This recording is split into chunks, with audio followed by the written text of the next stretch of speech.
बाड़मेर में एक जगह पड़ती है कोटड़ा, वहां कोटड़ा का जो सामंत था बाघ सिंह, उसकी बहन थी।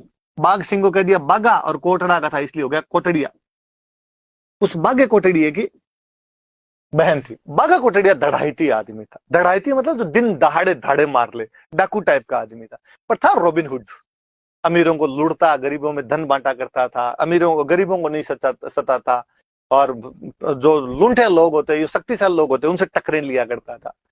उन तीनों रानियों ने आपस में बात कर उस बीच वाली रहने का कि तेरा भाई बागा शक्तिशाली आदमी है, तुम भाग्य को बुला, वही बारमली का इंतजाम कर सकता है कोई। भाग्य को बुलाया गया, और भाग्य को बुला के बहन ने रोते रोते पूरा किस्सा का। बहन ने कहा वैसे तो आप सब जानते ही हो, और मैं क्या बताऊं, ये बारमली पहले हमारी ननद का घर खराब करके आई है, और अब आप पूछो ही मत। आपके जो जीजाजी है, हमारे जो पति है, वो एकदम बॉर्डर लाइन पे हैं, कभी भी उधर जा सकते हैं, प्लीज आप कुछ कीजिए।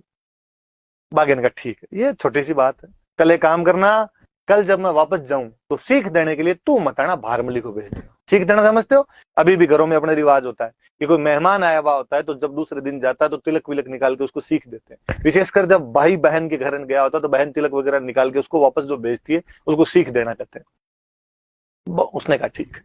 दूसरे दिन बागा सुबह सुबह उठा, उठते ही बिना चाय पानी पी के ऊंट पे जाके बैठा।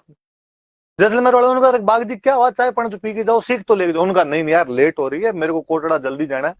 तो अरे तो सीख तो ले जाओ, तो फटाफट मेरी बहन को अंदर जाको, जल्दी से यार सीख दे दे, मैं ऊंट को खड़ा ही नहीं कर रहा, ऊंट पे बैठा हूं। कहते हैं कि बहन को सब बातें पता थी। जैसे ही अंदर का, बहन ने कहा अब इतनी जल्दी मैं तो तैयार ही नहीं, नहाई नहीं, ओढ़नी का है मेरी। बारमली सज धज के पास में बैठी थी एकदम, और उसने कहा कि बारमली तिलक कित निकाला, तू निकाल के आजा। बारमली ने कहा हाँ पक्का। और कहते बारमली तिलक वाली थाली लेके गई। जैसे ही हाथ ऊपर करके बागे के तिलक करने लगी, बागे ने हाथ पकड़ा और हाथ पकड़ के ऊंट पे बिठा लिया, और जैसलमेर से उसको लेके कोटड़ा आ गया। जैसलमेर से कोटड़ा आते आते बागे को भारमली को बागे से प्यार हो गया।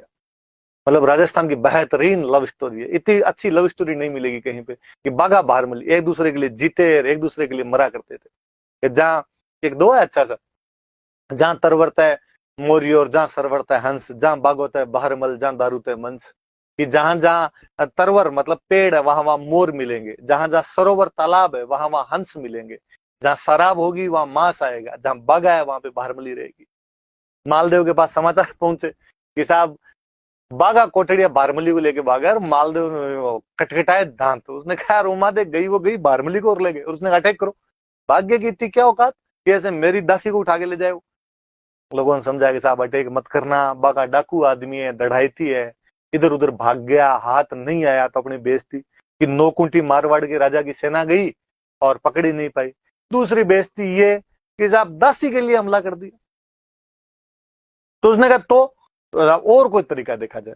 तो मालदेव को अचानक याद है, मालदेव ने कहा उस दिन जब उमादेव वापस आ रहे थे तो सामने बैठ के वहां पे, और वो दो कौन बोल रहा था रे, वो तो आसानंद जी थे। तो आसानंद जी जब आपकी वजह से उमादेव वापस नहीं आ पाए तो भारमली को आप लेके आओगे। आसानंद ने कहा पक्का, ये मेरी गारंटी। कहते आसानंद जी बागे के पास भारमली लेने के लिए वापस गए।